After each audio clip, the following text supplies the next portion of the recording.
YCP ముఖ్యమంత్రి జగన్ రెడ్డి గారు చేసిన అప్పులు 3 లక్షల కోట్లకు పైనే. మరి ఇంత అప్పులు చేశారే, మరి రాష్ట్రంలో ఏదైనా అభివృద్ధి జరిగిందా అని భూతద్దం పెట్టి చూసినా ఎక్కడా కనిపించదు. రాజధాని ఉందా? రాజధాని కట్టడానికి డబ్బులు లేవు. ఆంధ్ర రాష్ట్రంలో ఒక్క మెట్రో అయినా ఉందా? కనీసం 10 కొత్త పెద్ద పరిశ్రమలైనా వచ్చినాయా? రాలేదు.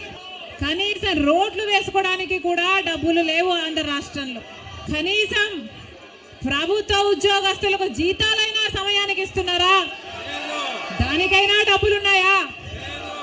దానికి కూడా డబ్బులు లేవు. అభివృద్ధి జరగలేదు, కానీ దళితుల మీద జరిగే దాడులు మాత్రం 100% పెరిగాయి. ఎక్కడ చూసినా ఇసుక మాఫియా.